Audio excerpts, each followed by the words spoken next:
Henshin! Standing by. Complete.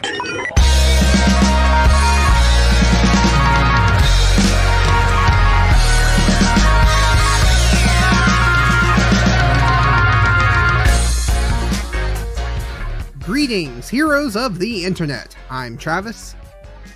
And I'm Nathan. And we are the Henshin Men, a podcast that celebrates Japanese superheroes and their high-flying and high-kicking adventures. In this installment, we will be discussing Kamen Rider episodes 9 and 10.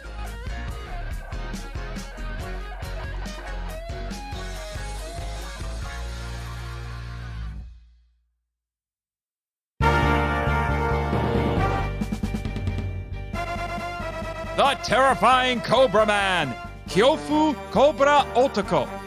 During a robbery, Cobra Man loses his special fangs, which enable his deadliest weapon. Since they would take months to replace, he goes after the guard dog that stole them.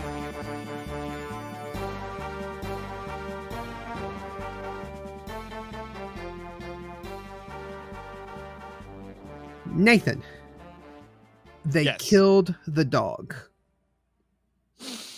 That's how you know they're evil. The SOBs actually killed the dog in this show.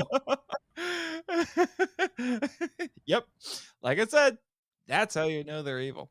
Can we do a hashtag justice for dummy? Yeah, I was going to say, that's the next thing we need to talk about. Who names their dog Dummy? That just sounds mean. Why? Hashtag justice for dummy. Come here, Dummy. Oh, here, Dummy. Oh, get the stick, Dummy. Oh. Oh man. So Dummy yeah. is related to one of my awards. Just preview, everybody. Did death happen off screen too? I don't remember actually seeing the dog die. They just said the dog is dead. Right. Okay, yeah. I was gonna ask you that. When did the dog die and how did he die? Because Cobra Man didn't kill him because he went looking for him. I don't know. If you know, listeners, if you missed something, please let us know. Send us feedback. Did the dog swallow the fangs and that's how he died? Maybe? That's the only thing I could think of, was that he may have swallowed the fangs and that's how he died. Which begs the question, what was he going to do to get the fangs back? Right. Some doggy dissection I see in his future. Well, but I mean, they were just sitting in the ground right there by the grave, because we see that later on. Yes. So But then ironically, later on, Cobra Man is defeated by a German Shepherd. Yes. Because he tries to sneak in, sees a German Shepherd, and he runs. I'm like, yeah. what super villain you are. It's really, well, no. So the German Shepherd, that was Dummy. It was? Yeah. So Dummy was the German Shepherd who was owned by the security guard and his son. And when Dummy heard the noise of them breaking into the gold reserves, because that is Shocker's evil plan this week, is to break into the gold reserves. And so Dummy runs in there and scares off Cobra Man and chases him off. And then Cobra Man's fangs fall out and land on the ground next to Dummy. Smash cut to, I don't know how long ahead, like can't be that long, but Dummy's now dead and we don't know what happened. And Cobra Man's looking for his fangs. So that's what I'm trying to figure out, is what happened. That just compounds this mystery or whatever. The whole issue. Yeah. I don't know. Yeah. So it's like it looks like Dummy wins, but then he doesn't. He dies. That's why I think he swallowed the fangs, because it's like, what happened? We don't see what happens. Seriously, you could have fixed this with one line. Just say he swallowed the fangs. It's very, very confusing, but yeah. So like I said, we got Shocker's new plan this week was to steal the gold reserves. When they're introducing Cobra Man for the first time, we finally get an answer to the question that you've been asking a lot lately, which is how much are these like transformed people and how much are these just animal like hybrids, and how much are we supposed to accept the reality, of these suits and stuff, because the suits are so limited. These are cyborgs. Like they have robotic implants. We see a schematic of Cobra Man's body and how the different gases mix together from the fangs, from his mouth or whatever to his heart down to his snake hand, and he can spit out a gas that melts people and melts anything. Yeah. And then he can also stretch it and constrict it, so he's both venomous and a constrictor. Yep. Mr. Fantastic Cobra is what yeah, the cobra and a boa constrictor, a python. Yep. Yeah. I have a lot more to say about the Mr. Fantastic Cobra, but that's going to be in our awards section. So stay tuned for that. Yes, but what's kind of funny is I actually remember having a toy that was actually reminded me a bit of Cobra Man when I was a wee lad. I don't know what it was from. No idea, but it was only a couple of inches tall. It looked like a Toku villain. It really did. A tokusatsu villain. But it was this snake character. It was kind of a neon green, and he had a snake for a head, but then he had snake heads for his hands while wearing what looked like blue bionic armor. It looked very comic booky, and I have no idea what it was. I wonder if that was... If anyone knows, please let me know. Yeah, I was trying to think. I wonder if that's maybe... It couldn't have been G.I. Joe. Because I don't know of a character that has snake for hands for a G.I. Joe. Maybe something like Action Man or something like that. I know they had the Action Man line that had and there was a snake guy in that show. I remember that. Oh, that makes sense. So maybe.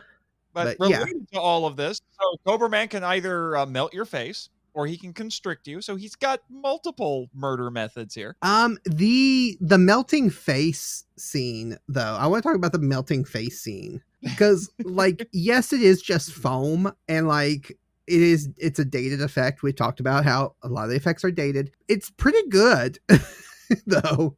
Yeah, it's actually better this time. It's edited better. I think that's what helps it. Yeah, it's edited better, and in the context of the show, having acid sprayed into your face and your face slowly dissolving away, kind of scary. It is. It also subtly makes me think of Raiders of the Lost Ark, which harkens back to our discussion in the previous episode about Nazis. Yep. No mention of Nazis in this episode, but they're always looming over when it comes to Shocker. Yes, but we've already established that Shocker has very close ties to the Nazis. Yeah, Shocker is essentially like the Japanese arm of the Nazis, is essentially what they were. Yeah. Well, and speaking of the melting with acid, I also have here in my notes that Cobra Man is subtly Doom from Roger Rabbit. Oh, yeah. the Christopher Lloyd character when he's dangling the tunes over the vats of acid. Yeah. But he does it with a child. So first they kill the dog, and then he almost engages in child murder. I mean, that you don't get much more evil than that. Yes. That was going to be something else. Like they actually nearly drop a child, which is another Kamen Rider Kenny. We're going to call him Kamen Rider Kenny. Kamen Kenny. They nearly drop him into a vat of acid, and yeah, that was crazy. And just like any good superhero, supervillain plot, the superhero has to surrender himself to save the child. But before we get that, we get a nice action scene in like an abandoned building. Yes. That whole action scene was pretty fun. It was, but there was one thing that happened that I found a little bit questionable. So Hongo transforms and he runs up there and he's on the ground. All the goons are a couple floors up on this abandoned building, or wrecked building, or whatever, building under construction, whatever. And so he shows off his powers and he jumps all the way up there. And the first thing he does after he jumps onto the floor with the Shocker Goons is to run away from the Shocker Goons. Yep. To then jump off the side of the building to get them to come with him. And I'm thinking, why? You could have knocked them off the side of the building and be done with them. But no, you have to lure them away. Yeah. Okay. Yeah, it's weird. That's all weird. But then Cobra Man's escape plan was also pretty weird too. Yes. He plays a mad game of Twister and disappears into the ground. Yes. Tornado. I thought he was teleporting or something at first. I'm like, what? A tornado warp? What? But no, then I was like, oh wait, no, he's like the driller from Thundercats. He can spin and then dig into the ground. Right. Because. Yeah. It just makes me think about growing up every time when I was a kid and we would go out into the yard or go hiking or whatever. We'd come across a random hole in the ground. My parents for years always told me, oh, that's a snake hole. Well, apparently Cobra Man made plenty of those. Yep. Yep. Cobra Man made a snake hole. Don't know why that sounds dirty. It shouldn't sound dirty, but it does.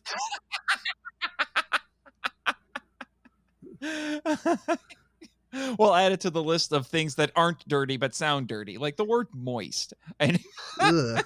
Ugh. So, yeah, I don't know what else to really say about this. I do enjoy that Tachibana. I've mentioned Tachibana pretty much in every episode because I love my mentor characters. I love Tachibana. It's one of my favorite characters. I love this actor because he's really great in Ultraman, in Kamen Rider, in the Godzilla movies that he's in. He's he's great in everything. And I like that we finally get to see Tachibana in action. Like, he's not just, there to give advice. He's not just there to help a victim while Kamen Rider runs off. He actually gets in on the action. Yeah, he's much more proactive compared to a lot of similar characters who, will tell the hero, will help train the hero, give the hero advice, but then they hang back while the hero goes and does stuff. It's kind of like how there are actually some iterations of Alfred Pennyworth from the Batman mythos, where it turns out he actually used to be in the British Armed Forces or the British Secret Service. So he actually has some combat training and stuff. So if you try to go after Alfred, it probably won't work out very well for you. Right. Yeah. Yeah, exactly. So he comes in after Takeshi is captured or gives himself up after to save the kid, and Tachibana suddenly busts in and just takes out a bunch of the Shocker Goons all on his own. Yep, it was quite impressive. Yeah. But go ahead. I was going to say, I've got a few other notes to rattle off before we move on to the next episode, if you want. Yeah, well, one thing real quick, but while we're talking about Tachibana, the reason why Tachibana was able to find Takeshi is because of this cat's bell that they make fun of. They make fun of it. They're putting a bell on Takeshi because he always disappears, so they give him a necklace that has a tracker in it. It just makes me laugh. Which is great. It's so funny. It's so great. It's a cat. Yeah. It's a cat bell. They give him a anyone bell. who's ever owned a cat knows all about this. In fact, our friend Michael, your co-host, he just adopted a kitten. And he told me he had to put a bell collar on her, so he always knew where she was because she's running around all over the place. Yep, and they will sneak away and sneak off into places, and it's like, yep. So what's some other notes you have for this for the episode? I find it funny that Kamen Rider finds Cobra Man's fangs and throws it into the ocean because he just loves throwing things into the ocean. We didn't bring this up in the previous episode, but that's what he did to the Nazi treasure. He threw it into the ocean. So I'm just thinking, you have this underwater. There's like this pile of supervillain Shocker junk in one spot in the ocean, right? Now. Yeah. But he keeps throwing stuff. Kamen Rider is about saving people, but he's not necessarily against littering in the ocean. Especially when it's evil things. I mean, I'm sure the ocean appreciated that. Yeah. I find it hilarious also that we're talking about Dummy, that poor dog. And Kamen Rider takes flowers to the dog's grave, which is implied that's where he found the fangs. Right. No, actually, I think they said, no, he found the fang there. So somehow it was at the gravesite, which just makes everything with the dog that much more confusing. Yeah. Yeah. Yeah. And then it's funny how kids love Kamen Rider now. Like kids are finding out who Kamen Rider is and they're loving him, just like Ultraman. Like you watch any Ultraman show and eventually it gets to the point where the kids are like, Ultraman, we love Ultraman. Yeah. Kamen Rider is friend to all kids. I'm sorry, Gamera, but it's true. Yes. And then we hinted at it. This is a very G.I. Joe sort of plot, where they're not just going after the Japanese gold reserves. No, they said they're going to break into every single one of them. They're going to steal the world's gold. Right. Have all the money. Yeah. Very, very G.I. Joe. But then, and this is a question that always comes to mind. Especially with a show with this sort of a formula. It's the same sort of thing people ask about Sentai and Power Rangers. And that is, why doesn't Shocker just send a team or an army of kaijin to accomplish their plots? Yeah, instead of just sending like one at a time and just a whole bunch of little goons. Send a whole team. Like get all the villains that we've had. Have Cobra Man and Bee Woman and Batman and Spider-Man, and just put them all together and just send them off someplace. So Kamen Rider has to fight 6 of them. We'll have the Kamen Rider Sinister Six. Why not? Shocker's Sinister Six. Nathan, that happens in an upcoming episode. Oh my gosh, something to look forward to. Answer my question. They figure it out. Yeah. Also, the goons. Speaking of the goons, they explode now. Yeah. So it seems like each time we have a new kaijin general that's attacking, the goons that follow them die in a very unique way. Some of them dissolve. Some of them turn into beaded necklaces and get pulled off screen, and these guys explode. They never die the same way. It's kind of funny, actually. Yeah. Well, we did talk about in our last episode that the one thing I do like about this show is they try something unique, and that they're always doing something different. And experimenting with things, and I think that's just a sign of it. Of like, yeah, we can try new things. Let's try the dissolving effect. Let's try the beaded necklace effect. Oh, that didn't work. Let's just blow them up. Yeah, there you go. And speaking of deaths, Cobra Man dies at the end of this, as we usually expect. But then we get to the episode preview for the next one, and suddenly Cobra Man is saying, "I'm not quite dead yet. I'm back." I'm back, baby. And my mind was a little blown at that point. I'm just like, what?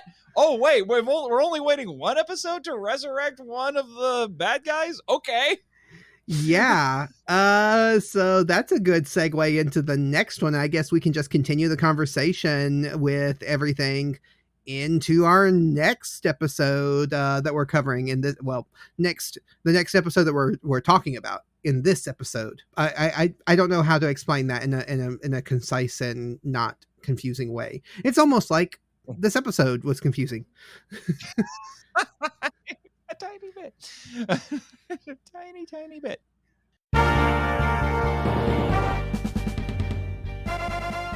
The revived Cobra Man, Yomigeru Cobra Otoko. Cobra Man is injected with blood from puppies and is brought back to life to continue Shocker's plan to steal national gold reserves.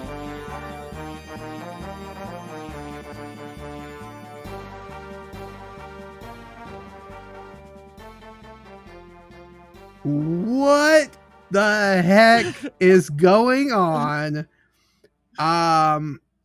Yeah, I just kind of wanted to introduce this section with Cruella de Shocker, Cruella de Shocker. Okay, once again proving that these guys are truly, truly evil. I mean, we're getting progressively closer to the point where Lord Zed is looking at Shocker saying, "That's too evil even for me." Yeah, I mean, we laughed at the fact that that Takeshi experimented on a puppy in a couple of episodes ago. The plot of this one is an evil Shocker woman, who I call Cruella de Shocker, is taking cats and dogs to drain them of their blood and inject them into Cobra Man to revive him from death. Seems weird that we're using puppies to do this. You would think they would, I don't know, drain snake blood or something. Yeah. Why not? Well, but see, snake blood, you'd have to go out and catch the snakes because you're not going to pay people to come in. Oh, You know, it wouldn't be as evil. It wouldn't be as evil, and you know, it means either the goons are that incompetent or they're just lazy. I don't know which one. Yeah. By the way, who are the real monsters? Go ahead. That's a very excellent question to ponder. My comment about the girl. I have her name written down here someplace. I forget what it is. At one point I called her Shocker Lady. Right. But my fan theory, my head canon, so to speak, is that she's a member of the Fishnet Squad who got promoted. She might have been, but if I remember right, she has the same name as the biological research center that is purchasing the cats and dogs. Ritsuko, I think is what I'm looking at another note I have. Ritsuko. So yeah.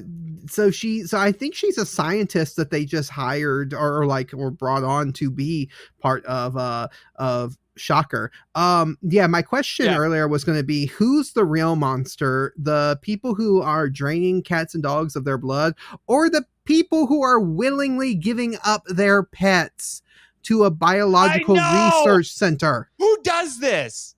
Who does this? I mean, it's ridiculous enough that Shocker's front in this is a research facility that has on a big old sign, "We buy dogs and cats." They don't say what they use for it. They just say, "We buy dogs and cats." And there are people who are actually taking them up on this offer. It's such a weird... It doesn't take a genius to figure out what they're gonna do. Even if they weren't an evil Nazi offshoot organization that transforms people into evil cyborgs, you still know that whatever this company or people are doing to these animals is not going to be good. Yeah, and will someone please tell me, was this ever at a point at anywhere in the world? Was this a thing? Because did labs seriously say, "Bring us Fido if you don't want him anymore, so that we can conduct experiments on him and make him into Frankenweenie"? I mean, is this a thing? Because this is horrible. Why? Why would you? How do you as a parent explain this to your children who are like, "Where's Dummy?" or Fido or whatever, and you just say, "Oh, he ran away," or "We gave him to new owners." I mean, why? If you're a parent and you do this, you need to have your parenting license revoked. I'm sorry. This is such a crazy episode. What's crazy is, while you were talking, Daisy just tried to jump back up on my desk and hit the desk and fell, because she didn't jump all the way, so she just kind of hit the desk and then landed back onto the floor. Oh, what's wrong with you, cat? Speaking of pets, wow. So I have no. You know who I hate more, Shocker, or the people who sold their animals that then were used to give us Cobra Man 2.0. Now But with a bigger hood. but they also apparently some people were kidnapping animals too, because the police officer and his son, who are kind of like our main side characters in this episode, they didn't intentionally give up their dog. Their dog just goes missing. So what even is going on in this episode? Yeah, I mean, we've had a great couple of episodes before this, and now we're cranking up the weirdness. I'm just saying. Yes. You mentioned Cobra Man, now with the bigger hood. He looks like Mickey Mouse. He does. And there's even a point where you can tell that part of the costume is not fully attached, probably so that the prop can expand a little bit like an actual Cobra hood, because when he's fighting KR at the end, it kind of falls off a little bit, but not quite. Yeah. My favorite part about his big hood, his new bigger hood that expands, is it also kind of wiggles.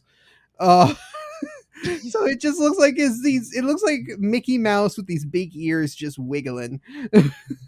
Yes. And then this is an upgraded Cobra Man, because now he's like 90+% of 70s Ultra Kaiju. He breathes fire now because I've been going through a lot of 70s Ultra series, and almost all of them breathe fire. It's like somebody at Subaraya just like, hey, we got a flamethrower prop. Just put it on every suit. I mean, why not? If you've got a flamethrower. Yeah. And then we have, oh, good Lord, the scene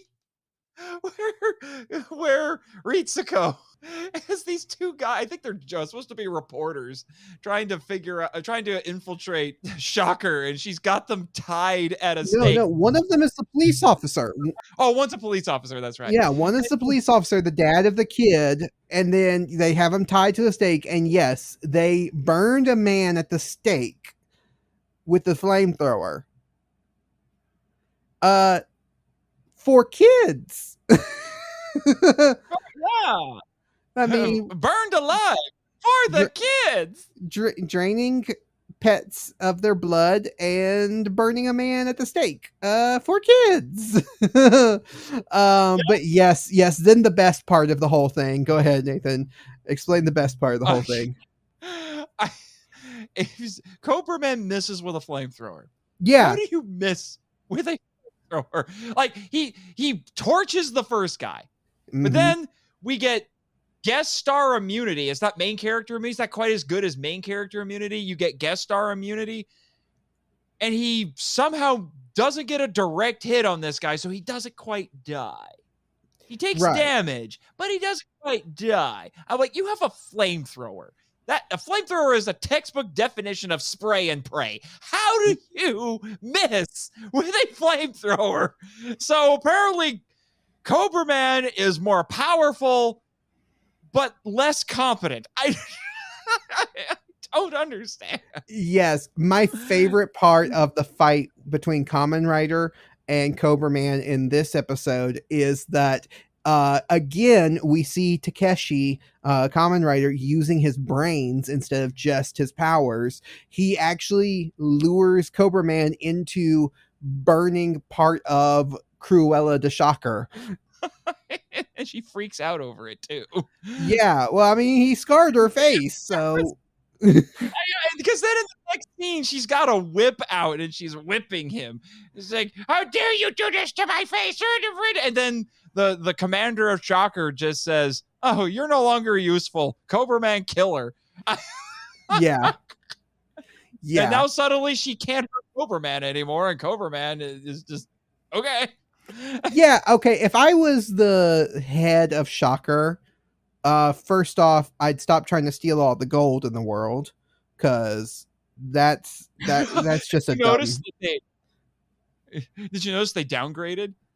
Even if they're robbing all the gold reserves in the world, it's still only worth billions, not trillions.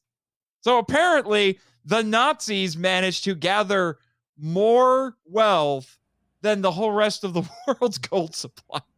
But no, if I was the head of Shocker, I would have picked this.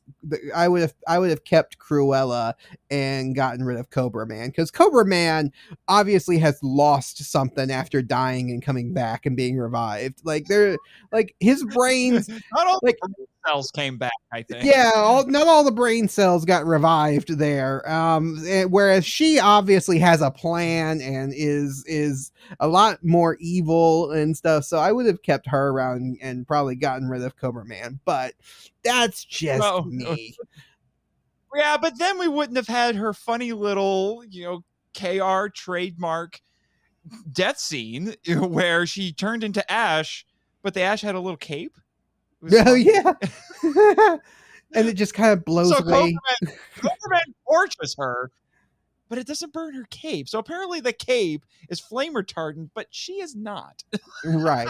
Exactly. Which just begs the question, why didn't you just wrap yourself with the cape? Yeah. So I do want to point out something that I do really like in this episode, and that is or not necessarily that I like, but just something that's interesting. So Cobra Man is, even though his suit is probably not the best suit design that we've seen so far, I still hold to the fact that Chameleon Man is the best one we've had so far. He's not the best villain. He's not the most menacing villain. He got chased away by a dog in the last episode. But he is... But then died the next day. So apparently just seeing Cobra Man kills you. Right. He is a standout villain, though, in that he is the first to be revived. And that is something that happens to more villains down the road and in later episodes and in later series. So this begins a trend in the Kamen Rider series. So even though Cobra Man's not the most exciting villain, he is a standout villain and starts a trend. Yes, he does. And suddenly a thought occurred to me. Do you think Cobra Man inspired Serpentor and G.I. Joe? Maybe. Maybe. Serpentor is so great. I love Serpentor. Oh, Serpentor is great. But one more question I had, not question, but one more little note here I had written down. Is it just me, or does this week's Kamen Kenny seem surprisingly calm when talking about a monster eating his father?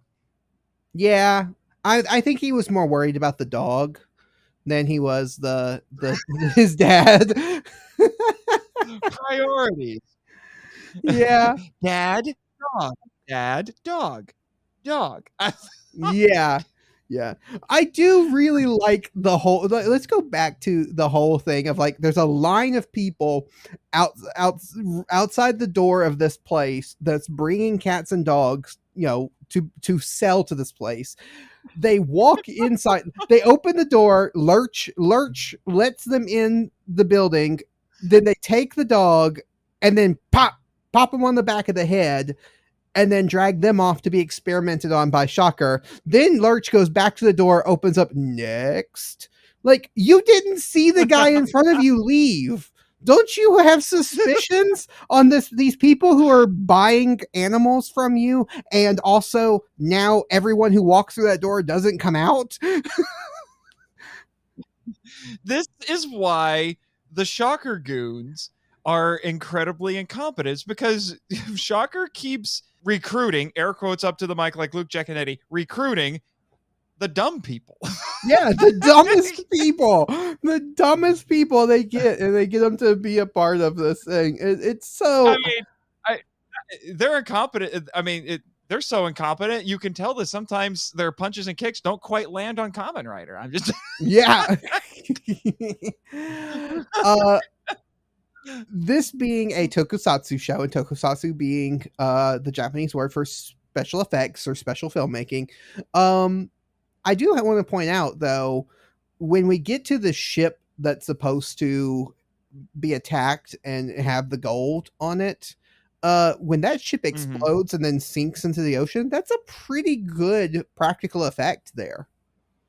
I was actually surprised. I was not expecting to see any miniature work in this. Yeah, Yeah, that was me too. I was like, when I watched this for the first time, I was like, oh yeah, that's really neat because we don't expect to see miniatures in this because they've been doing so many other camera tricks and stuff, Mhm. not really building miniatures, but they actually did that for Mhm. this one. That was really good. They must have had a little extra money in the special effects budget that week. Yeah, yeah. I also like. Also, Go ahead. I was just saying, also another nice little spin on what we've normally been seeing. This quarry had a lake. Yeah, yeah. They moved quarries. Yeah, they moved quarries, and this one had a lake, so Kamen Rider could knock shocker goons into water because that always looks cool. Yeah, yeah. And the shocker goons still explode like they did from the last episode. Apparently, they're water soluble. So Yep, yep. They're made of sodium. you throw them into the water, and they, instant explosion. Just add water. Something else that just I like to point out these little things because I am the person who knows Kamen Rider more because you're still kind of the noob to Kamen Rider. Yeah. So I like to point out these things, but this is the first episode where we get Takeshi, Kamen Rider, trying to work with the police, sort of. Takeshi goes to try to warn the police officer that, hey, we've got an evil organization that's coming to attack and try to steal the gold and take over the world, and the police officer's like, what are you talking about? Which is such an understandable reaction. Of like, what? Obviously, all of this stuff is not quite public knowledge yet, but I always laugh at these shows like this, or basically anything that's a superhero based, when the immediate reaction that people have to stuff like this is that they don't believe it. I'm like, come on, did you forget what universe you're in? You should at least take this seriously. Maybe have a little bit of doubt because people can still make up stories with stuff that's actually real, but yeah, but to be fair, how much of what Shocker has done so far has been something that could easily be alerted to, like in the news or whatever, like they did the earthquake machine, but that was kind of all in secret. The only thing I can think of that they've done so publicly that would have, people would have been like, okay, who's behind all this, is trying to steal the gold in the last episode, because you would think some of those security guards would have been like, hey, so by the way, there was a big snake man who was here. I don't know if you want to kind of look into that, maybe. Snake Man. Now I'm thinking of Mega Man again because there's a Snake Man boss in Mega Man 3. He's actually one of the coolest looking bosses too. But what I was going to say is, so we do get to see Takeshi kind of interacting with the police and trying to get the police to help, stop and everything. And it doesn't really work this time around, but that does come back later in this show, but also later in other Kamen Rider series. There's other Kamen Rider series where the main rider works very closely with the police. Sometimes they are a police officer. But yeah, the police force actually, especially in the Heisei era, the early Heisei era of Kamen Rider, the police actually become a major part of the show. And of the series there in Kuga, Agito, even in W, there's a lot of interactions with police officers, and some of the police officers even become Kamen Riders, like I said. So yeah, it was just something, like I said, I like to point out those connections to future series because I am the person who has more knowledge about Kamen Rider. Yeah, educating us all, obviously. Yeah. All right. Well, let's move into our awards for this week. Yeah. So we're going to start off with the Henshin Kick Award, which is our award for the best stunt work in the episodes that we're talking about this week. So, Nathan, what is your favorite Henshin Kick or favorite stunt? I went with the Rider Throw against Cobra Man in episode 10 because the editing was kind of nutty and Cobra Man exploded in the water. Apparently, anything that gets Rider thrown is going to explode on impact. Well, especially when you add water. Anytime the Kamen Rider does something that's Rider blank, you can imagine that you're gonna either explode or dissolve away. Apparently, he doesn't have a Rider punch yet. I'm waiting for Rider punch. Yeah, Rider punch. Maybe that's just me thinking of Falcon punch. No. So my favorite kind of stunt scene this week, my Henshin kick, is Tachibana's action entrance and fight scene. I mentioned it earlier. I love seeing Tobei Tachibana take on a more active role than just. I mean, we've seen him take on more of a role in other episodes, but this is where he's actually in on the action, actually gets his hands dirty fighting off the shocker goons, and I think that's great. I again love the actor, love the character, everything that Tachibana is involved in, which that's the character's name is Tachibana, but everything that he's involved in I love, and I love that he continues on in future series, even in series where the Kamen Rider, this Kamen Rider Takeshi, doesn't show up, Tachibana shows up. So it's great that he becomes like a legacy character. Mm-hmm. Legacy characters are fun. All right, so now Talkin' Toku. That's our best special effects, because tokusatsu, like we said, means special effects, and this is a special effects show. So, Nathan, what is your best special effects this week? Well, it's something we've talked about a little bit already, and I'm kind of giving it as a most improved, I guess you could say, word, which is the improved dissolving effect, because they edited it better. So now it's not nearly as obvious how they made it. Yeah, I like the dissolving effects. I like the foaming effects. I think they're great, and I think it adds to the horrorness of it when they're not just being shot and killed or being stabbed and killed, but they're actually like dissolving away. It's such a interesting kind of more horror element to the show. Yeah, mine was Cobra Man has a flamethrower now. Like, and you can see the nozzle pop out of his mouth too. yeah, the nozzle pops out of his mouth and he just flamethrowers everything. We've already talked about it, but I do love that, just amping it up to another level of seeing that included in this, in a show that we've talked about had a shoestring budget, especially early on, to include fire and flame stunts. That was that's a big deal, and to put that in there, like, they were very, very brave in doing it. And then next up we have Coming At Ya. Yeah, so this is our favorite line of dialogue, our favorite action line or whatever from the episode. So Nathan, what is your favorite line of dialogue? We've kind of talked about it a little bit. It's from Takahiko, the Kamen Kenny, for this week. It just sounds so funny out of context. It's still funny. It's still a little bit funny even in context. But it was Kamen Rider beat the guy who killed Dummy. Yeah, it's great. It's great. Mine is pretty fun too.